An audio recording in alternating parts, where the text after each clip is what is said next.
We all have goals, missions, bucket lists, resolutions. Sometimes it's as simple as crossing off an item on your lengthy to-do list. And sometimes it's as grand as putting a man on the moon. I think a lot about what my mission here on Earth should be. And I realize that whether or not I'm able to fulfill every goal isn't the point. The point is to try, to help others achieve their dreams, to take part in something for the greater good.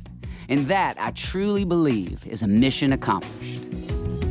While I didn't have the chance to go to space camp as a kid, the U.S. Space and Rocket Center in Huntsville, Alabama offers up an adult version of the popular camp that's inspired so many children to dream big and to love science. Sure, it's a little too late for me to become an astronaut, but it's never too late to experience what it might be like to be in outer space.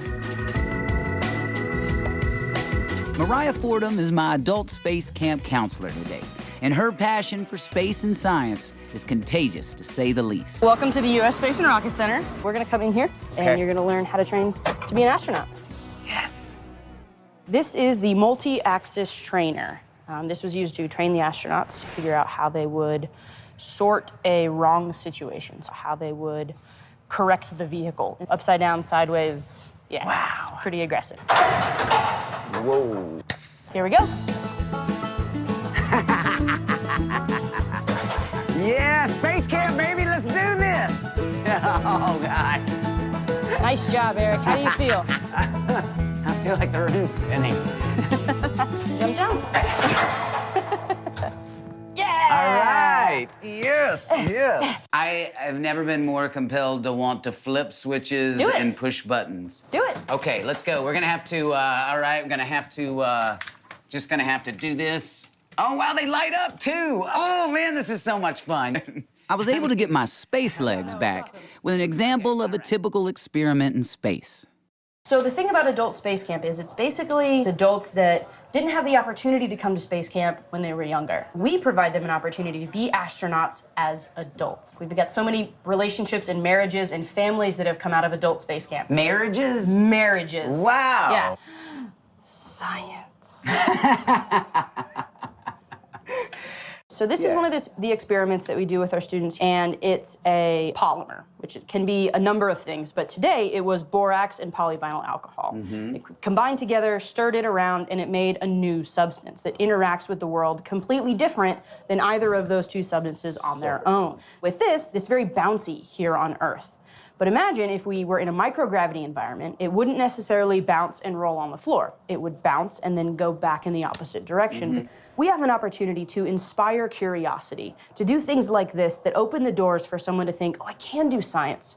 What does science mean? How do I do science at home? I got the science beard going on, right? I'm smarter already. A childhood dream is coming true for me today. Yeah. Boy, and what a great getaway where an adult can just be a kid. Absolutely, and it's fantastic. And we love having fun here. And make bouncy slime balls. Yes. Right? Definitely. All right, well, on to the next experience. Fantastic. How's that? Huh? Let's do this. Let's ride. Let's go to space. This is a chance for you to be an Apollo astronaut. You will traverse bounding from here to the other side of the moon. So can I just have a seat? Yeah, absolutely. All right. Go ahead and try and propel yourself forward. Okay. Nice. I'm on the moon. Look at me, Dad, I'm on the moon. It's not very often you get to walk on the moon. I got this, I got this. This is awesome. I love it here. I'm having so much fun. Good, I'm glad. Ah. Fantastic, nice job, man. You did great. Thank you. When astronauts are up in space, they're in a vehicle. Sometimes that vehicle breaks. It's gonna be your job to fix that vehicle. Yep, there we go. It's like you're being anointed. Absolutely. Step into these as you would snow pants. Nice. So your mission today is to repair coolant on the International Space Station. Arms out like a zombie. Sound is encouraged. Oh. Great, great, that was nice. Space. Cool. Boy, speaking of moonwalking.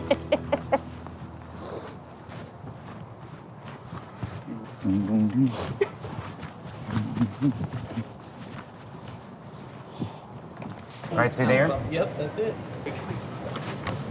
Ooh, how many more layers are we gonna add on here? This is similar to the ones that the Apollo astronauts would have had to wear. How do you use the bathroom in space? Very carefully.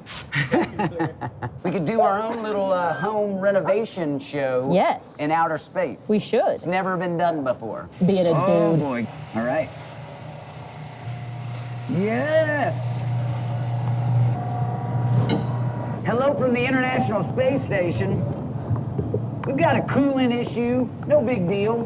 Mariah and I are gonna take care of it. So the first thing that we're gonna need is some tools. Go Yeah. ahead and pull it out. So what do I have here? Is this like a space screwdriver? Basically. This is what screwdrivers look like in space. Welcome to the future. Over here, we need to plug them into that jump box. Go ahead and push it. Perfect. You All feel right. like those are connected? Oh yes. Ammonia tank feed is open. Yeah, space. Oh, sorry, space station. Oh, I'm about to lose my food. I'm just gonna let it drop. I don't want to be in space with no shoes on. This is not going well. Oh. Ah, hello, Earth. I come in peace. Maybe I'll get noticed here, and you're like, all right, you're going straight to the sun, my friend. After a fun and full day, Pat Ammons wanted to blow my mind even more. Part of our three-pronged mission is to educate not just about aerospace and defense, but also energy, because ultimately we have goals to create an energy story about how energy is created through the use of dams and water. And so this is a turbine rotor from the Colbert fossil plant. The rotor weighs 43,370. Yeah. You should have seen the truck that brought that thing in. Yeah. You're standing in the Davidson Center for Space Exploration. Okay. At the U.S. Space and Rocket Center. It's the #1 tourist attraction in the state of Alabama, and we also are the home of Space Camp. Yeah. So, yeah, which... Adult space camp, Absolutely. too, right? Which People- I didn't even know was a thing. My mind is... And the rocket we're looking at behind us right here is the Saturn V rocket. This is the rocket that took us to the moon. Okay. And the vehicle that was created before computers. This was done on paper and pencil. It was done with protractors and compasses and minds that were able to envision how we could create engines powerful enough to get us off the ground and into deep space. This is preserving such a huge landmark in history, a landmark for mankind. Absolutely. And it's a testament to the work that was done here in Huntsville, Alabama. Right. That was one of my main questions is why Huntsville? Why Huntsville? You know, I mean, you hear Houston, we have a problem. Sure. In 1946, the German rocket team surrendered to the U.S. after World War II ended. But they were looking for a place where they could develop missiles. They said, well, you know, we have this big Army base in Alabama that's being decommissioned. It's tons of land. It's adjacent to the Tennessee River, which makes for easy transport of large objects, such as missiles and rockets. Well, from that period of time, the space race started, the Soviet Union put up Sputnik. We said, oh my gosh, we got to catch up. We got to go to space. So all of that propulsion work was taking place here in Huntsville. You know, a kid who wanted to go to space camp, me, who wasn't able to, now has been able to as an adult. Absolutely. You've made a childhood dream come true today.